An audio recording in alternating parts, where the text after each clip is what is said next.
Hello, എല്ലാവർക്കും നമസ്കാരം. ഇന്ന് ഒരു കുഞ്ഞു മോർണിംഗ് വ്ളോഗാണ്.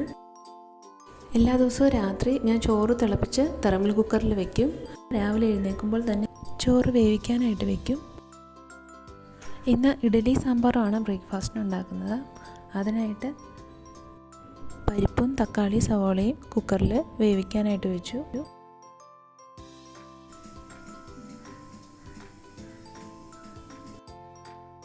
പരിപ്പ് വെന്ത് കഴിഞ്ഞപ്പോൾ കുക്കർ മാറ്റി ഇഡ്ഡലി പാത്രത്തിൽ ഇഡ്ഡലി ഉണ്ടാക്കാനായിട്ട് വെച്ചു.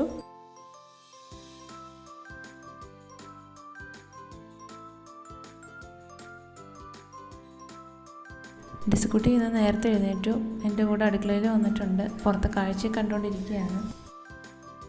ഇന്ന് സാമ്പാറാണ് ഉണ്ടാക്കുന്നത്. അപ്പോൾ അതിനായി സാമ്പാറിനുള്ള കഷ്ണങ്ങളെല്ലാം അരിഞ്ഞെടുത്തു. ഇനി പരിപ്പ് വേവിച്ചതിലേക്ക് ഇട്ട് കൊടുക്കുകയാണ്. ഒപ്പം തന്നെ ചോറ് തിളച്ചിട്ടുണ്ടായിരുന്നു. ചോറ് വെന്തു. അപ്പോൾ അത് ഞാനൊന്ന് വാർക്കാനായിട്ട് വെച്ചു. അതിനുശേഷം ചായ ഉണ്ടാക്കാനായിട്ട് പാല് തിളപ്പിക്കാൻ വെച്ചു. അപ്പോഴേക്കും ഇഡ്ഡലി വെന്തിട്ടുണ്ടായിരുന്നു. ഇഡ്ഡലി എടുത്ത് പുറത്തേക്ക് വെച്ചു. ചായയും തിളച്ചു. അതിനുശേഷം ഡിയോണിനുള്ള ലഞ്ച് ബോക്സ് റെഡിയാക്കി. പിള്ളേർക്ക് ദോശ മതിയായിരുന്നു. അപ്പോൾ അതുകൊണ്ട് അവർക്ക് രണ്ടുപേർക്കും ദോശയും സാമ്പാറും അവരവരുടെ പ്ലേറ്റിലാക്കി കൊടുത്തു.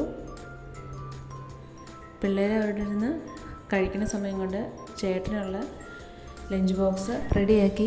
ഞാനൊരു മുട്ട പൊരിച്ചതും അതുപോലെ മത്തങ്ങ പയറും കൊണ്ടൊരു സിമ്പിളായിട്ടുള്ളൊരു കറി ഉണ്ടാക്കിയായിരുന്നു. അത് വീഡിയോ എടുക്കാൻ പറ്റിയില്ല.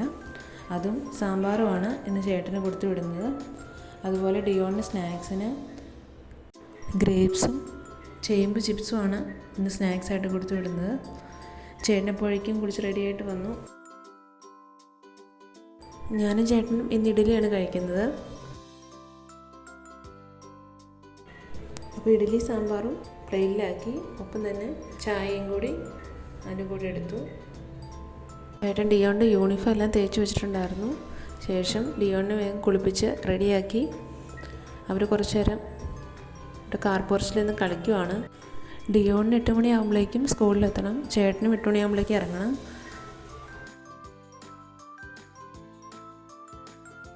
ചേട്ടനും എത്തി.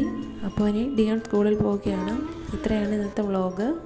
അപ്പോൾ എല്ലാവർക്കും ഇഷ്ടമായെങ്കിൽ ലൈക്ക് ചെയ്യുക, ഷെയർ ചെയ്യുക, സബ്സ്ക്രൈബ്